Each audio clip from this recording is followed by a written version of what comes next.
Hallelujah, praise the Lord. सभी को जय मसीह की। प्रभु का बहुत धन्यवाद करते हैं कि परमेश्वर ने आज का दिन दिखाया। तो आज कुछ बाइबल से कुछ बहुत ही अद्भुत बातों को हम सीखने वाले हैं। तो मैं कुछ अनुभव के द्वारा इस मैसेज को आपको देना चाहूँगी। मेरे बेटे का कुछ स्कूल में प्रोजेक्ट उसे देना है। तो उसके लिए हमने क्या किया कि वो जो मूंग होता है, मूंग पता है आपको सभी को, हरा मूंग जो होता है, उसको उसको प्लांट करना था और उसका जब पौधा वो बन जाए तो जो उसे स्कूल में ले ले जाकर उसे दिखाना था। तो उसके लिए मैंने क्या किया कि कुछ मैंने मूंग लिया, उसको मैंने भिगो कर रखा और वो स्प्राउट हो गया, यानी अंकुरित हो गया। और फिर मैंने वो बीज को लिया मूंग के और मिट्टी में मैंने डाल दिया, पॉट के अंदर। मैं कुछ दिनों तक इंतज़ार करती रही, लेकिन मैंने देखा उसमें पौधा आ ही नहीं रहा है। जबकि आपको सभी को पता है कि जो मूँग पत का पौधा होता है बहुत ही जल्दी उगता है। एक बार आप मूँग को अंकुरित कर देते हो तो कहीं भी उग जाता है। लेकिन मैं इतने दिन तक मैंने वेट किया, मैं उस पॉट में बराबर पानी डालती थी थोड़ा-थोड़ा करके, लेकिन वो मूँग का पौधा आया ही नहीं। फिर मुझे लगा शायद से कुछ हुआ होगा, मुझे नहीं पता। फिर मैंने वापस से दूसरे और बीजों को लिया मूँग के और फिर से मैंने डाल दिया। फिर से मैं पानी डालने लगी, सब मैं देखभाल करने लगी। फिर कुछ दिन बीत गए और फिर मैंने देखा कि कोई पौधा नहीं आया। और उसको जो सबमिशन का उसका जो टाइम था वो जो पास में आ रहा था, उसे स्कूल में ले जाकर उसे दिखाना था टीचर को। तो अब मैं यहाँ पे सोच रही हूँ कि इतने मैं बीज डालते जा रही हूँ, लेकिन पौधा क्यों नहीं आ रहा है? क्योंकि मूँग का बीज तो इतना आसानी से उग जाता है, वो कहीं पर भी उग जाता है, लेकिन इसमें से पौधा क्यों नहीं आ रहा है? मैं बहुत हैरान हो गई और मैं बहुत दिनों तक मैं ट्राई करती रही। फिर मैंने सोचा कि मैं देखती हूँ मिट्टी को खोद कर थोड़ा। तो जब मैंने वहाँ की मिट्टी को पॉट की खोदा और मैंने, आपको पता है जब हम बीज डालते हैं मिट्टी के अंदर तो ज़्यादा गहराई में नहीं डालते, उसको ऊपर ही रखते हैं, थोड़ा बस उसके ऊपर मिट्टी डाल देते हैं। तो मैंने भी थोड़ा-थोड़ा मिट्टी खोदा और मैंने देखा कि कोई भी एक भी मूँग का बीज नहीं है, एक भी बीज नहीं है। और उसका जो ग्रीन कलर का जो छिलका होता है, वो ऐसे ऊपर, वो मिट्टी के अंदर ऐसे ऊपर पड़ा हुआ है। किसी ने उसको कुतर कर खाकर ऊपर ऐसे डाल दिया है उसमें मिट्टी में।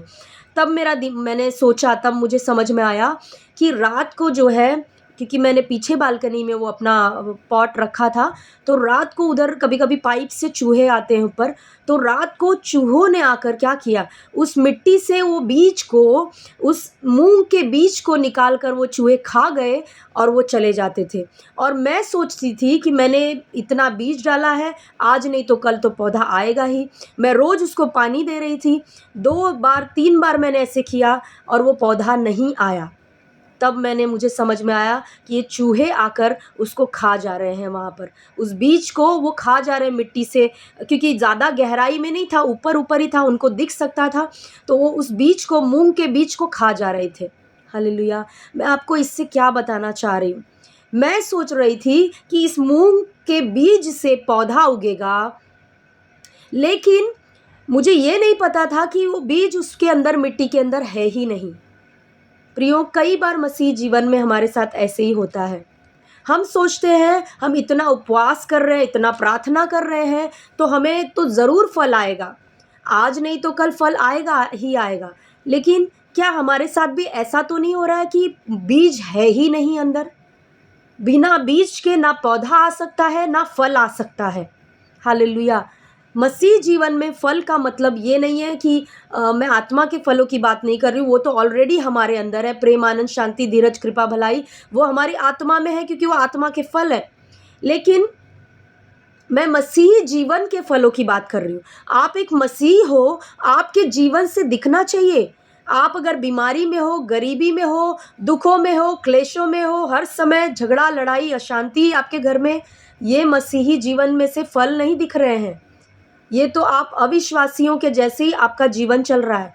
तो हमारे जीवन से फल क्यों नहीं दिख रहा है? क्यों आशीषें नहीं दिख रही हैं? क्यों चंगाई नहीं दिख रही है हमारे जीवन से? हम भी बीमार हैं, मसीह भी बीमार पड़े हैं, मसीह भी गरीबी में पड़े हैं, मसीह भी लड़ाई झगड़ों में, कड़वाहट में पड़े हैं, चुगली में पड़े हैं, बुराई में, निंदा में, ये सारी चीज़ों में एक मसीह भी फंसा हुआ है। तो क्यों मसीह जीवन से फल नहीं दिख रहा है? उसका कारण ये है कि शायद बीज अंदर है ही नहीं। हालेलुया, बीज अंदर है ही नहीं। सॉरी, अगर बीज अंदर नहीं है तो ना पौधा आएगा, ना फल कभी आएगा। हालेलुया, इसीलिए कई बार हम सोचते हैं मैं तो बहुत उपवास कर रहा हूँ, मैं तो बहुत प्रार्थना कर रहा हूँ, फिर भी कुछ हो क्यों नहीं रहा है? फिर भी मैं बीमारी में क्यों हूँ? फिर भी मैं गरीबी कमी घटी में क्यों हूँ? फिर भी मेरे घर में लड़ाई झगड़ा क्यों है? अशांति क्यों है? फिर भी मेरे अंदर कड़वाहट क्यों है? फिर भी मेरे अंदर नफरत क्यों है? जलन क्यों है दूसरे को लेकर? शायद से हो सकता है आप प्रार्थना तो कर रहे हो, वचन नहीं, प्रार्थना तो कर रहे हो, उपवास तो कर रहे हो, लेकिन आप बीज आपके अंदर है ही नहीं। जैसे मैं पानी तो डाल रही थी पॉट के अंदर, बराबर पानी डाल रही थी, सब मैं डाल रही थी, और आपको पता है मैंने थोड़ी खाद भी डाली उधर, लेकिन पौधा नहीं आया क्योंकि बीज अंदर था ही नहीं। उस बीज को किसी ने चुरा लिया था, उस बीज को कोई चुरा कर खा गया था। हालेलुया, ऐसे ही हमारे जीवन में कहीं ऐसा ही तो नहीं हो रहा है, हालेलुया, कि हम बीज हमारे अंदर है ही नहीं और इसीलिए कोई फल नहीं आ रहा है, कोई पौधा नहीं आ रहा है मसीह जीवन में। हालेलुया, तो आइए देखते हैं कि बीज क्या है हमारे मसीह जीवन के लिए। यीशु मसीह ने बहुत ही सुंदर दृष्टांत बोला, कहा बीज बोने वाले का दृष्टांत। ये आप लूका की किताब 8वें अध्याय में, मत्ती में भी ये दृष्टांत है। लूका 8वें अध्याय में आप पढ़ सकते हो 11 वचन से, तो वहाँ पे यीशु मसीह बीज बोने वाले का दृष्टांत बताते हैं। तो लूका 8 का 11 यहाँ पे लिखा है, दृष्टांत का अर्थ यह है, बीज परमेश्वर का वचन है। यीशु ने कहा, बीज बोने वाले का दृष्टांत देने के बाद उसका अर्थ समझाया, तो यीशु मसीह ने कहा जो बीज है वो परमेश्वर का वचन है। हालेलुया। तो जैसे बिना बीज के पौधा नहीं आ सकता, वैसे ही अगर परमेश्वर का वचन आपके अंदर नहीं है तो बिना वचन के आप ना तो पौधा आएगा आपके जीवन में, अगर पौधा ही नहीं आएगा तो फल कहाँ से आएगा? तो बिना बीज के फल आपके जीवन में, मसीह जीवन में नहीं आ सकता।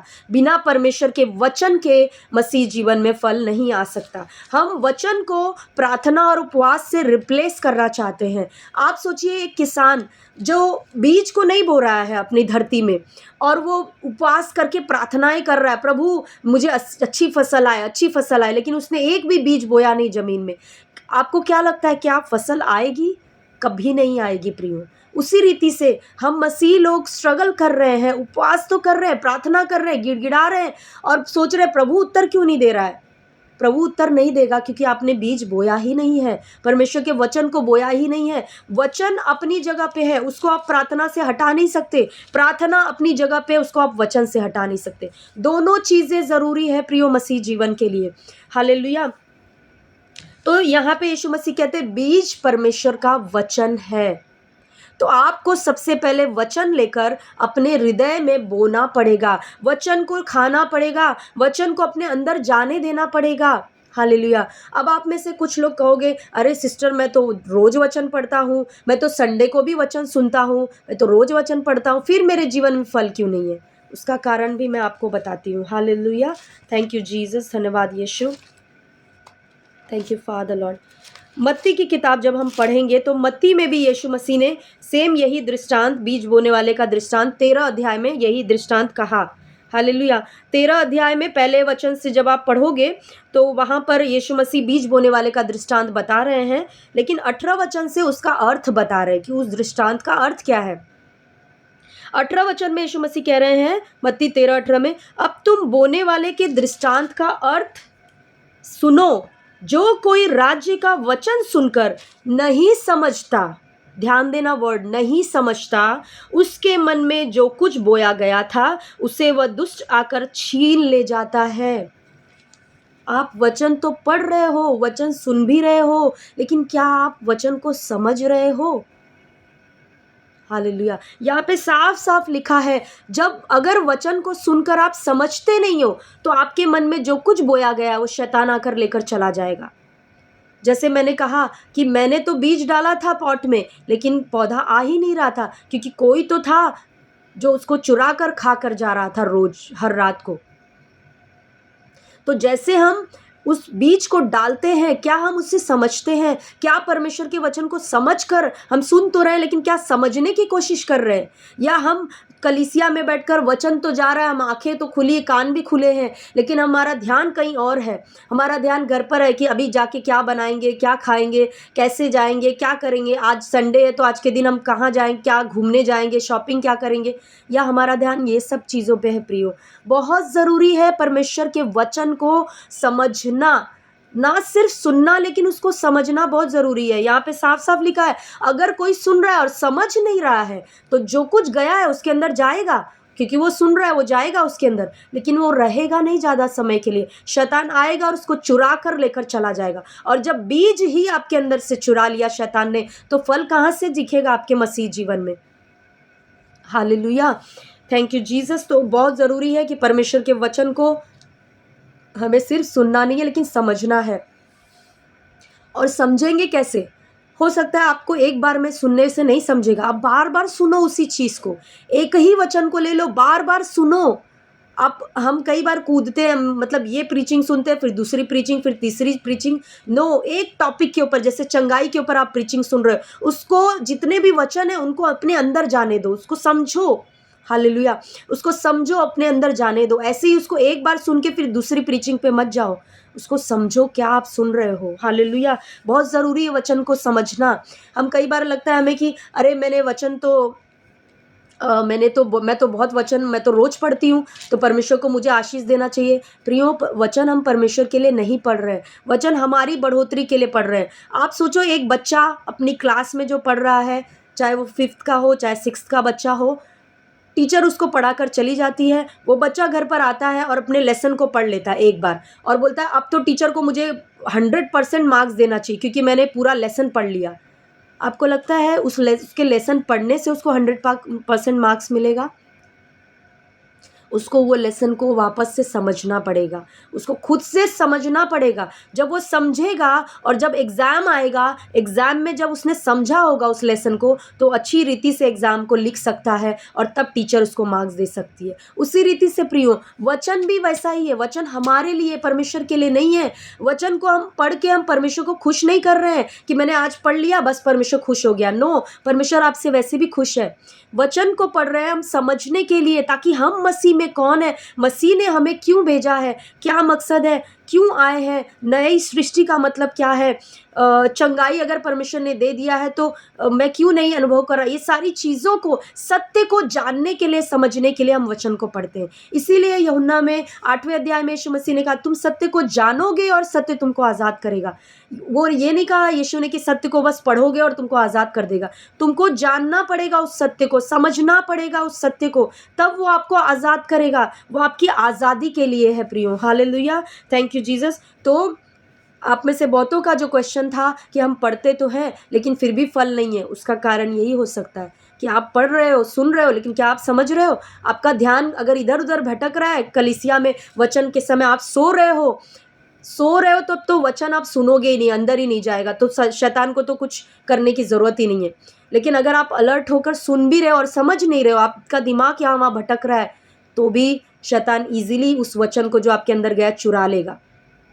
बहुत ही ध्यान देना है प्रियो। वचन एक मसीह जीवन का नींव है। वचन से हम कैसे, वचन के बिना कुछ हो नहीं सकता है। एक बीज के बिना कुछ नहीं। आप देखो इस धरती पर, इस दुनिया में हर वस्तु, हर चीज़ जो बनाई गई वो बीज से है। चाहे आप पेड़ व पौधों को देख लो, बीज से आए हैं वो। चाहे जानवरों को देख लो, उनका भी बीज है, उनके बीज से वो पैदा हुए। चाहे इंसानों को देख लो, इंसान भी बीज से पैदा हुआ है, अपने पिता के बीज से।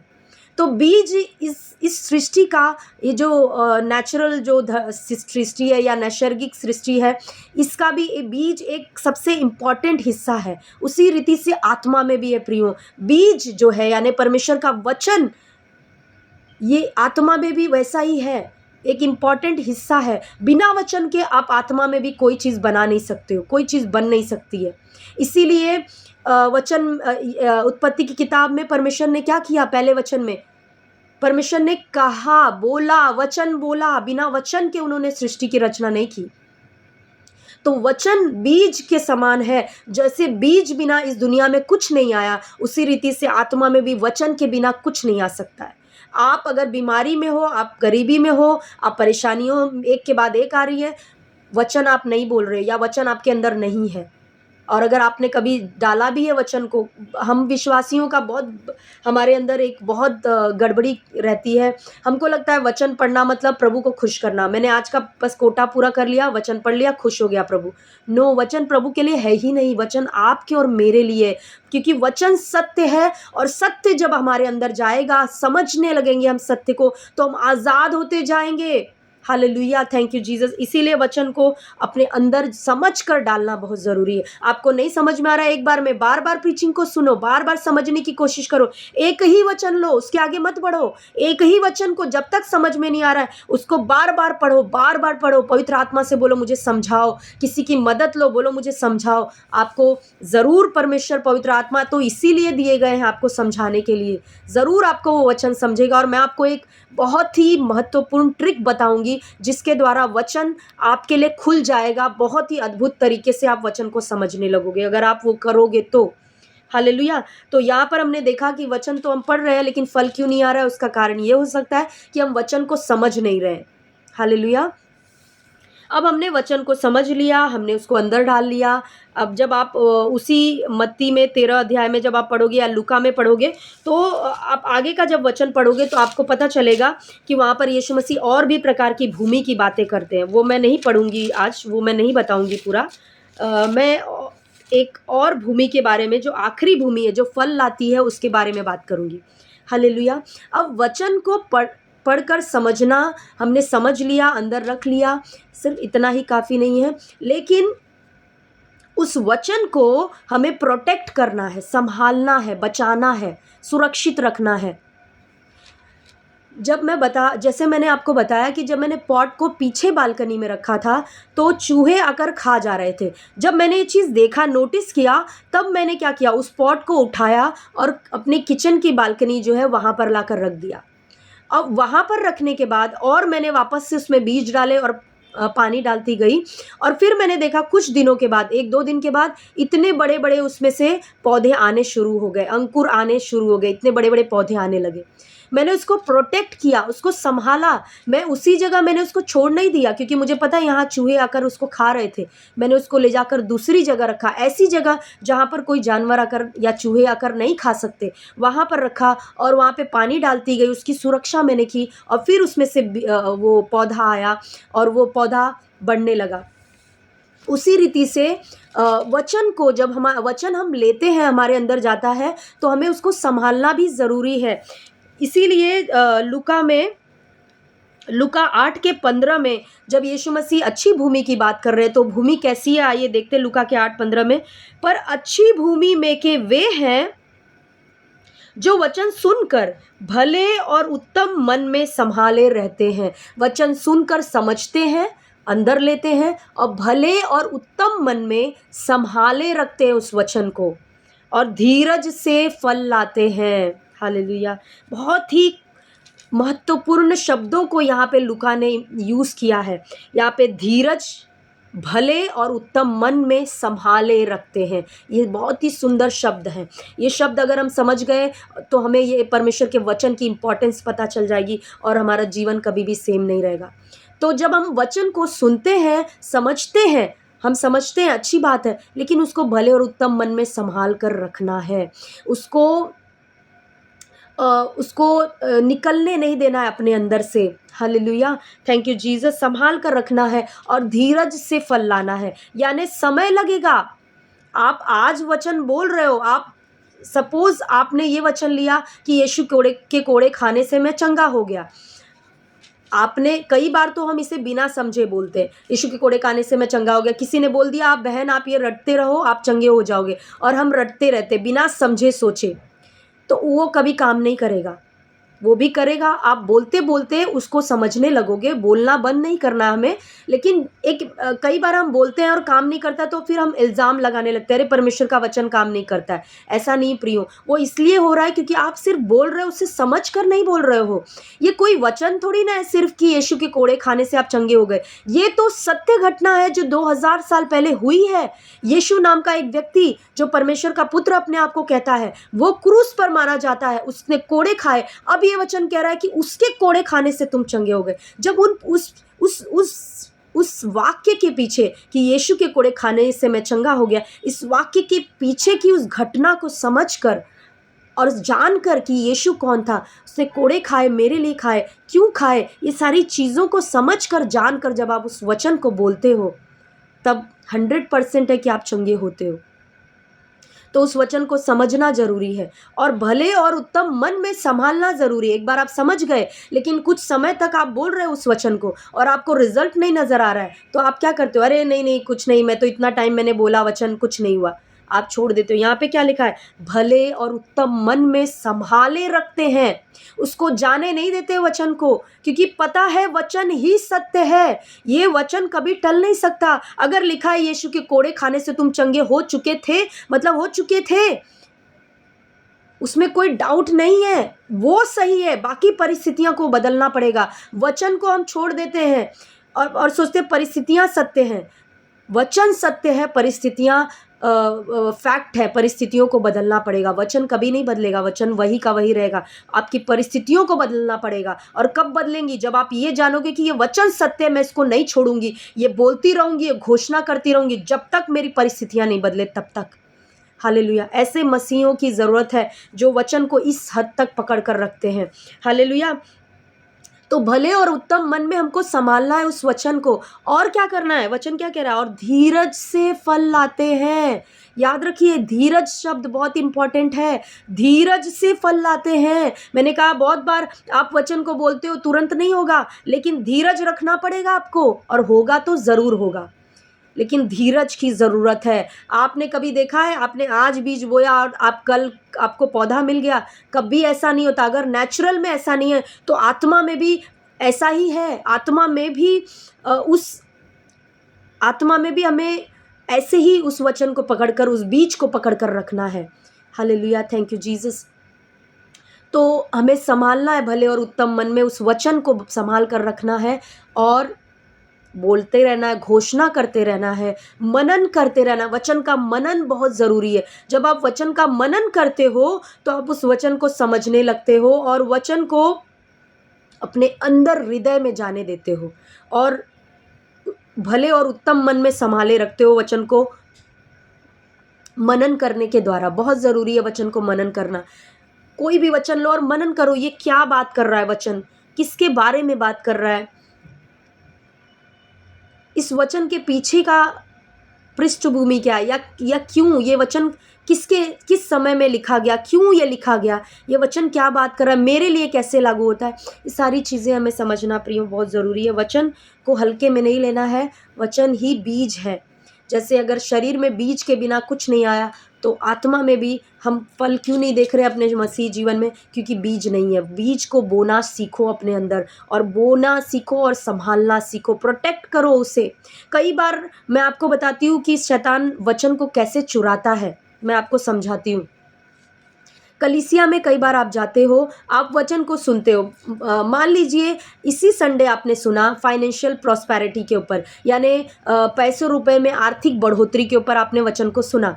अब आप घर पे आओगे, बहुत जोश में रहोगे, और इसी हफ्ते में शैतान ऐसी कोई परिस्थिति लाएगा कि आपके पैसे रुपए बहुत ज़्यादा खर्च हो रहे हैं, डॉक्टर के पास चले गए या कोई बेफुजूल खर्ची हो गई, और आपके मन में शैतान डाउट लाएगा कि देख, तूने तो वचन सुना था कि परमेश्वर तो हमें आर्थिक रूप से आशीष देता है, परमेश्वर वचन में लिखा है कि यीशु मसीह गरीब बना ताकि तुम अमीर बन जाओ, तो ये तेरे साथ क्यों हो रहा है? अगर परमेश्वर ने सच में, परमेश्वर का वचन सच है, तो तेरा पैसा क्यों चला जा रहा है पूरा?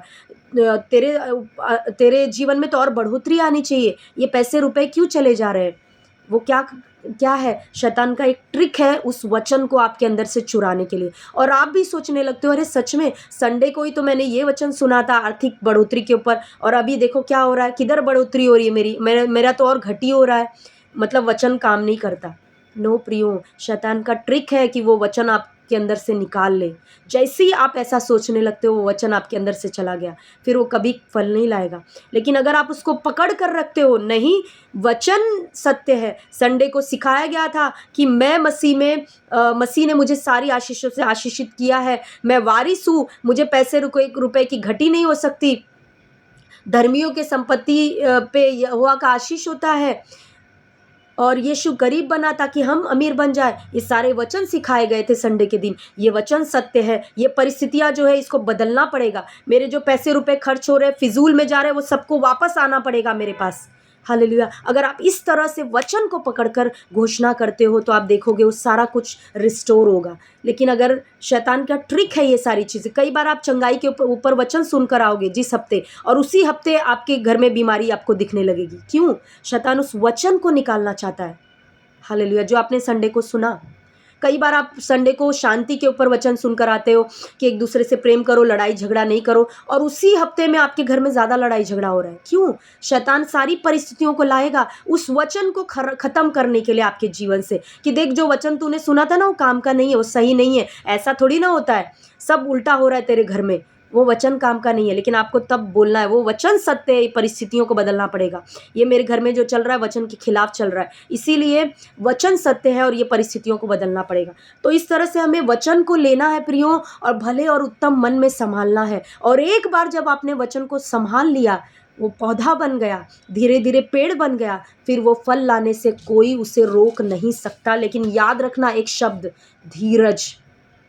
धीरज याद रखना। जब आप वचन को पढ़ते हो, उसको भले और उत्तम मन में संभाल कर रख रहे हो, तो धीरज भी धरना सीखो। वो ज़रूर है कि वो पौधा बनेगा, ज़रूर है कि वो पेड़ बनेगा, ज़रूर है कि वो फल लाएगा। आप मसीह जीवन में फलों को देखोगे, आप चंगाई को देखोगे, आप बीमार नहीं पड़ोगे, आप चंगाई को देखोगे, आप फाइनेंशियल ब्रेक थ्रू को देखोगे, अपने घर में सुख शांति को देखोगे। वचन के द्वारा सब कुछ होगा। इसीलिए जिस बीज की आपको ज़रूरत है, अगर आपको आम की ज़रूरत होती है तो आप अंगूर के बीज को नहीं लगाओगे, या आप संतरे के बीज को नहीं लगाओगे, आप आम के बीज को लगाते हो। जो बीज की आपको ज़रूरत है, जिस फल की आपको ज़रूरत है, वही बीज लगाना शुरू करो। अगर आपको चंगाई की ज़रूरत है, बाइबल से सारे चंगाई के वचन निकाल लो, मनन करो, उसको अंदर रखो अपने, और घोषणा करो, धीरज रखो, वो फल लाएगा ही लाएगा। आप अपनी चंगाई लोगे ही लोगे। अगर आपके घर में आर्थिक समस्या वाले वचन को निकालो, बढ़ोतरी वाले वचन को, जो वचन में है वो निकालो। वो बीज है, उसको बोना शुरू करो अपने हृदय में, और संभालो उसको। शैतान को छीनने मत दो, शैतान को आपको भरमाने मत दो कि ये जो बोल रहा हूँ मैं वचन, ये तो काम नहीं कर रहा है। नो, वो काम करेगा ही करेगा। उसको संभाल कर रखो, घोषणा करो। हालेलुया। अगर आपके अंदर कड़वाहट है, जलन है किसी के लिए, वो सब चीज़ें हैं, आप चुगली बुराई में फंसे हो, वचन निकालो। कहाँ पर वचन है इसके बारे में? कि बहुत सारे नए नियम में तो पौलुस बहुत बातें करता है इन सब चीज़ों के बारे में। तो निकालो और बोलो, मैं मसीह में नई सृष्टि हूँ, मैं चुगली नहीं कर सकती, मेरे अंदर बुराई नहीं रह सकती, कड़वाहट नहीं रह सकती, मैं अपने पिता के जैसी हूँ, मेरे अंदर नफरत नहीं रह सकता। वचन को निकालो और बोलते रहो, देखोगे आपका जीवन धन्य होगा। हालेलुया। तो यही आज का वचन था। प्रियो, मैं बहुत आपसे रिक्वेस्ट करना चाहती हूँ, जो लोग भी इस वीडियो को देख रहे हैं, परमेश्वर के वचन को तुच्छ बिल्कुल नहीं जाने। आज मसीह जीवन में कोई फल नहीं है, उसका सबसे बड़ा कारण जो है वो परमेश्वर का वचन हमारे अंदर नहीं है। और अगर है भी तो हमने उसको समझने की कोशिश नहीं किया है। हमको लगता है वचन ठीक है, हम पढ़ लेंगे, इससे क्या होता है। वचन ही सब कुछ है। मैंने कहा वचन क्यों सब कुछ है, क्योंकि ये बीज है आत्मिक जगत में। अगर वचन का बीज आपने लेकर बोना नहीं सीखा, आप फसल को कभी नहीं देखोगे। तो इसीलिए वचन के बीज को बोना सीखो, उसके आप वचन को अपने अंदर संभाल कर रखना सीखो, और धीरज से आप ज़रूर फल लाओगे। हालेलुया। Thank you Jesus. आपने कभी देखा है बीज जो है वो इतना सामर्थी होता है। जब एक बीज आपके हाथों में होता है, आप सोच लीजिए गेहूं का दाना आपके हाथ में है, वो कुछ नहीं कर पाएगा। अगर वो 100 साल आपके हाथों पे आपने रखा, या आपने 100 साल उसको ऐसे ही रखा किसी डब्बे में भर के, वो कभी कोई काम नहीं कर पाएगा। लेकिन इसका मतलब ये नहीं है कि उस बीज में सामर्थ्य नहीं है। वो बीज में असीमित सामर्थ्य है। अगर 4 गेहूं के दाने हैं, वो 4 गेहूं के दाने बहुत सारे गेहूं को उगा सकते हैं। हालेलुया। और पीढ़ियों से पीढ़ियां खा सकती हैं उन्हीं 4 दानों से, क्योंकि 4 को आप डालोगे तो 100 वो होगा, 100 में से वापस से 50 को डालोगे और 200 400 ऐसे दाने उगेंगे। ऐसे करके आपकी पीढ़ियां खा सकती हैं उससे। लेकिन जब तक आप उस बीज को डब्बे के अंदर रख रहे हो, काम नहीं करेगा। कई बार हमें लगता है ना परमेश्वर का वचन काम नहीं करता है। मैंने आपको बोला परमेश्वर का वचन बीज की तरह है। परमेश्वर का बीज को जब तक आप डब्बे में रख रहे हो काम नहीं करेगा, जब तक आपके बाइबल में काम नहीं करेगा। जब आपके अंदर जाएगा वो बीज, आपके हृदय रूपी भूमि पे बोया जाएगा और आप उसको संभालोगे, उसकी सुरक्षा करोगे, प्रार्थना करोगे, प्रार्थना के द्वारा उसकी सुरक्षा करोगे, तब वो बीज जो है वो जड़ पकड़ेगा, धीरे धीरे बढ़ेगा और फिर फल ज़रूर लाएगा। एक बीज सोचो, एक आम का बीज जब आप ज़मीन में डालते हो तो आपकी पीढ़ियाँ उस आम के बीज के वजह से पीढ़ियाँ फल खाती हैं। हालेलुया। तो परमेश्वर का वचन भी ऐसा ही सामर्थी है, लेकिन जब तक आपके हृदय में बोया नहीं जाएगा वो काम नहीं करेगा। इसीलिए बहुत ज़रूरी है अपने हृदय में बो परमेश्वर के वचन को। आपने कभी देखा है पीपल का कोई पौधा जो बड़ी बड़ी बिल्डिंग्स के दीवारों पे उग जाता है गलती से कभी कभी, और वो क्या करता है, उस जगह का दीवार फाड़ डालता है। इतना सामर्थ्य है एक बीज के अंदर। हालेलुया। सो आई होप कि आज का वचन आपको समझ में आया। आज का वचन बहुत ज़्यादा ज़रूरी है। और जो मैंने ट्रिक की बात की थी, जब आपको वचन अगर नहीं समझ में आता है तो मैं आपको बोलना चाहूँगी, ट्रिक नहीं है, ये तो होना ही चाहिए। हर मसीह को ये करना है, अन्य अन्य भाषा अन्य अन्य भाषाओं में प्रार्थना करना हर मसीह को करना ही करना चाहिए। अगर आप अपने मसीह जीवन में बढ़ना चाहते हो, अगर आपको वचन नहीं समझ में आता है, आप अन्य अन्य भाषाओं में बातें करो और फिर वचन पढ़ो, देखो आपको वचन कैसे समझ में आने लगेगा। आपकी बुद्धि खुल जाएगी, क्योंकि वचन जो है वो शारीरिक बुद्धि से नहीं समझा जा सकता। वचन एक आत्मिक चीज़ है, उसको आत्मा से ही समझा जा सकता है। इसीलिए जब आप अन्य अन्य भाषाओं में बातें करते हो, आत्मा में बढ़ते हो और फिर वचन पढ़ते हो, तो आपका आत्मिक जो है वो पूरा क्षेत्र खुल जाता है और आपको वचन समझ में आने लगता है। और याद रखिए इब्रानियों 4:12 वचन, परमेश्वर का वचन जीवित प्रबल दोधारी तलवार से चोखा है, मांस गूदे गूदे को अलग कर सकता है और प्राण और आत्मा की बातों को अलग करके बता देता है। बहुत ज़रूरी है, परमेश्वर का वचन बहुत सामर्थी है।